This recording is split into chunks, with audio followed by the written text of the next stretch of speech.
ณทุ่งหญ้าอันกว้างใหญ่แห่งหนึ่งมีวัว4 ตัวเป็นเพื่อนรักกัน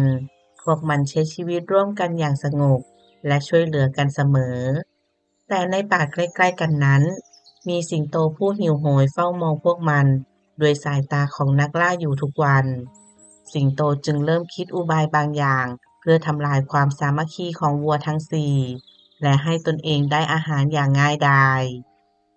กาละครั้งหนึ่งนานมาแล้วณทุ่งหญ้ากว้างใหญ่ที่เขียวขจี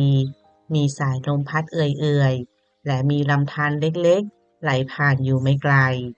ที่นั่นเป็นบ้านของวัว4 ตัว ซึ่งเป็นเพื่อนรักกันมาตั้งแต่เล็กๆ วัวทั้ง4 ตัวมีนิสัยแตกต่างกัน วัวทั้ง4 ตัวมีนิสัยต่างกันไป ตัวแรกชื่อขาว เป็นวัวสีขาวแข็งแรงใจเย็นและมักคิดก่อนทำเสมอ ตัวที่สองชื่อดำ เป็นวัวสีดำตัวใหญ่กำลังเยอะและชอบปกป้องเพื่อน ตัวที่สามชื่อแดง เป็นวัวสีแดงอารมณ์ดีชอบพูดคุย ตัวสุดท้ายชื่อลาย เป็นวัวสีน้ำตาลลายขาวฉลาดและชักสังเกต พวกมันใช้ชีวิตด้วยกันอย่างสงบสุข กินหญ้าเดินเล่นและพักผ่อนใต้ต้นไม้ใหญ่เสมอ ทุกเย็นพวกมันมักจะรวมตัวกันที่กลางทุ่งหญ้า ที่นี่หญ้าอร่อยจริงๆเลยนะ แดงพูดพลางเคี้ยวหญ้าอย่างอร่อยดำหัวเราะเบาๆ ใช่ แต่เราก็ต้องระวังเจ้าราชสีห์ด้วยนะ ถ้าเห็นรอยเท้ามันเมื่อเช้า ขาวพยักหน้า ถ้ามันมาอีก พวกเราต้องอยู่ใกล้กันไว้เหมือนเดิม ลายพูดเสริมอย่างมั่นใจ ใช่แล้ว ถ้าเรายืนหันหลังชนกัน ไม่มีสัตว์ตัวไหนทำอะไรพวกเราได้ วัวทั้ง4จึงตกลงกันว่าจะไม่แยกจากกันเด็ดขาด ไม่ไกลจากทุ่งหญ้านั้นมีราชสีห์ตัวหนึ่งอาศัยอยู่ มันเป็นนักล่าที่ดุร้าย แต่ช่วงหลังนั้นหาอาหารได้ยากนัก วันหนึ่งมันเดินออกมาจากป่าและเห็นวัวทั้ง4กำลังกินหญ้าอยู่ ราชสีห์เลียริมฝีปากแล้วพูดกับตัวเองเบาๆ วัวทั้ง4 ตัวนี้ถ้าข้าจับได้สักตัวคงอิ่มไปหลายวันเลยทีเดียว มันค่อยๆย่องเข้าไปหวังจะจู่โจม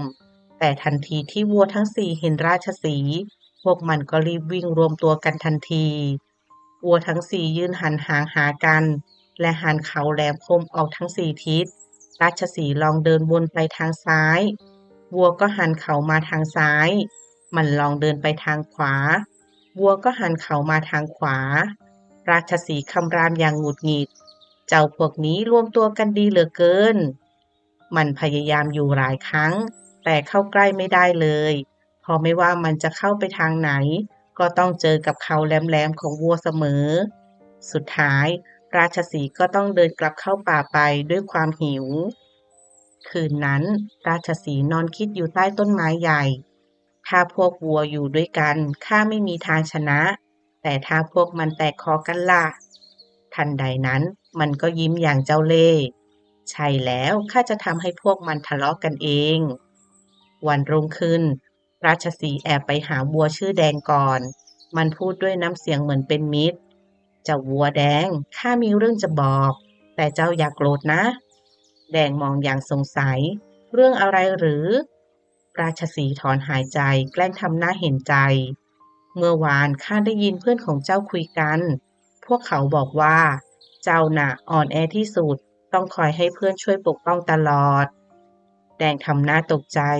อะไรนะ จริงหรือ ราชสีห์พยักหน้า ข้าก็ไม่อยากบอกหรอก แต่ข้าเห็นใจเจ้า พูดจบมันก็เดินจากไป แดงยืนคิดทั้งวันและเริ่มรู้สึกไม่พอใจเพื่อนๆ วันต่อมาราชสีห์ก็ไปหาวัวดำ มันพูดเหมือนเดิม เจ้าดำ เพื่อนของเจ้าบอกว่า เจ้าเอาแต่ใช้กำลังไม่ค่อยฉลาด ดำเริ่มหงุดหงิดทันที วันถัดมามันไปหาวัวขาว เพื่อนของเจ้าบอกว่าเจ้าชอบออกคำสั่งเหมือนเป็นหัวหน้า ขาวเริ่มไม่พอใจ สุดท้ายมันไปหาวัวลาย พวกเขาบอกว่าเจ้าไว้ใจไม่ได้ ชอบคิดมากเกินไป ลายเริ่มรู้สึกเสียใจ เย็นวันนั้นวัวทั้ง4มารวมตัวกันเหมือนเดิม แต่บรรยากาศไม่เหมือนก่อน แดงพูดขึ้นก่อนอย่างหงุดหงิด พวกเจ้าคิดว่าข้าอ่อนแอใช่ไหมดำตอบทันทีใครบอกเจ้าล่ะแดงตะโกนราชสีห์บอกข้าขาวพูดอย่างตกใจมันก็มาบอกข้าว่าเจ้าว่าข้าชอบสังคมอื่นลายพูดเสียงเบามันก็บอกข้าว่าพวกเจ้าไม่ไว้ใจข้า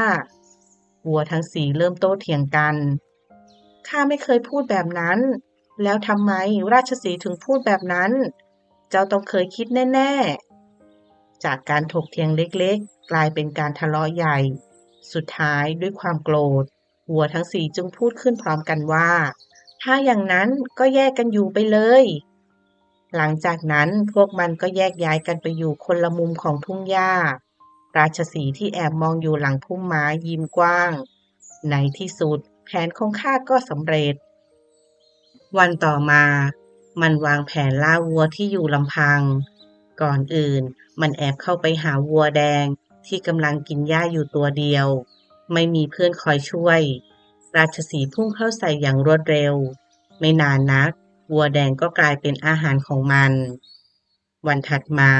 มันก็ไปล่าวัวดำแล้วก็ตามด้วยวัวลายสุดท้ายก็เหลือเพียงวัวขาวตัวเดียวเมื่อวัวขาวเห็นราชสีห์เดินเข้ามามันก็รู้ทันทีว่าตัวเองกำลังตกอยู่ในอันตรายมันถอนหายใจแล้วพูดกับตัวเองอย่างเศร้าถ้าพวกเรายังอยู่ด้วยกันเหมือนเดิมราชสีห์คงทำอะไรพวกเราไม่ได้แต่ตอนนั้นทุกอย่างก็สายเกินไปแล้วราชสีห์จึงจับวัวขาวกินเป็นตัวสุดท้ายทุ่งหญ้าที่เคยมีวัวทั้งสี่ตัวอยู่ด้วยกันกลับเงียบเหงาเพราะพวกมันหลงเชื่อคำยุยงและลืมความสามัคคีที่เคยมีเรื่องนี้สอนให้รู้ว่ารวมกันเราอยู่แยกหมู่เราตายเมื่อคนเราสามัคคีกันช่วยเหลือกันและเชื่อใจกันก็ยากที่ใครจะมาทำร้ายเราได้แต่เมื่อไรที่เราแตกความสามัคคีเชื่อคำยุยงและทะเลาะกันเองศัตรูก็จะสามารถเอาชนะเราได้อย่างง่ายดายหากใครชอบนิทานเรื่องนี้อย่าลืมกดถูกใจติดตามช่อง